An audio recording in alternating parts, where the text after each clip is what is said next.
Tonight on Hip on the Spot News, we get the correct information for the Afghanistan map. The Fulcrum will have IFF in early access. Good. Jester gets to act like a real human VSO. And Natasha travels to Bucharest. See you soon, boys. This and more on How I Play.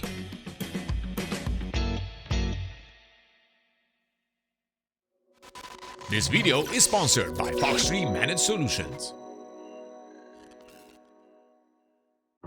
Hello virtual pilots, I'm Andre Celesti, and tonight we are going to talk about the latest news in DCS world.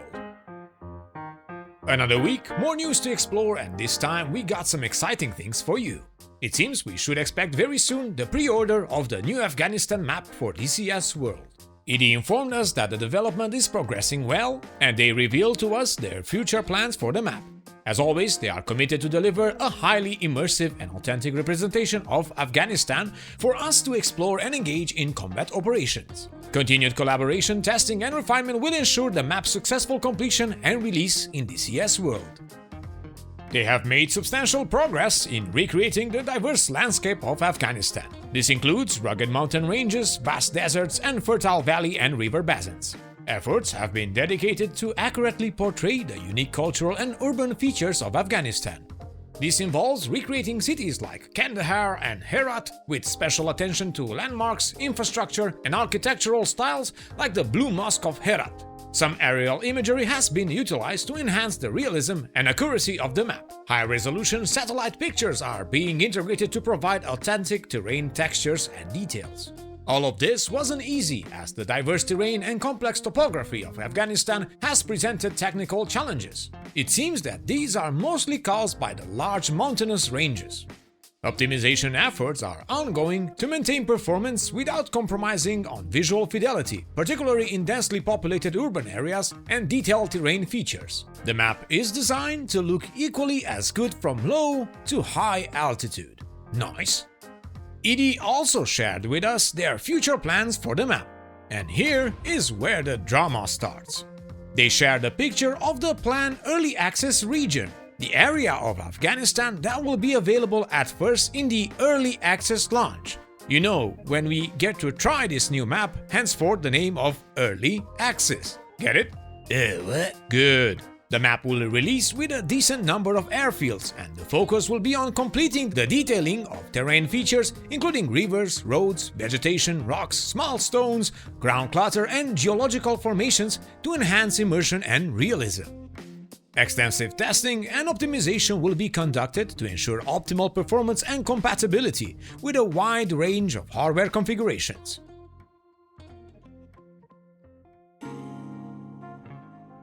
So, what happened? Well, everyone was wondering if that's all we get with the map, starting to name it Afghanistan, and wonder why ED chose to do this. So we chose to contact Nineline on our internal channels and ask about it.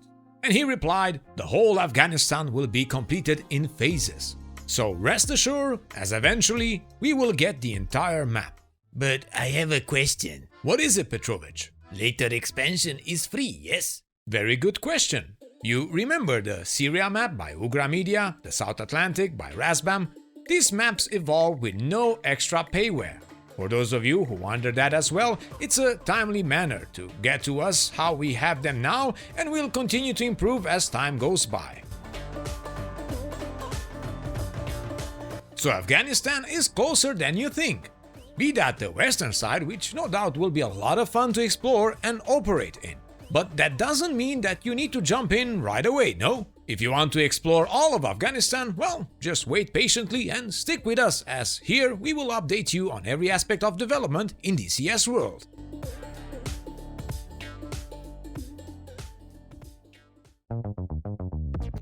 Moving on, we got some details for the MiG-29A full fidelity module that is still in development.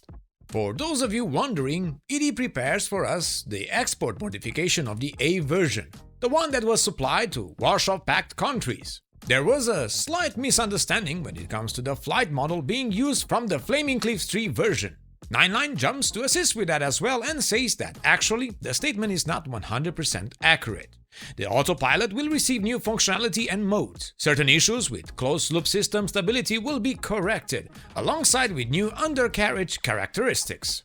But the core flight model is probably one of the most accurate they have. Then, when asked about the IFF being showcased on their newsletter as a later addition in the final release rather than in early access, 99 has this to say. On release, the MiG-29A will include a basic IFF system, and later, after some R&D, they will create a more advanced IFF system for the module. This was the plan from the start, it was just lost in making the newsletter. Alright, good to know. In other news, HeatBlur shared with us an F4E mini update, talking about our dear friend Jester. They say that a really challenging part of building Jester for the Phantom has been the way he uses and interfaces with the radar.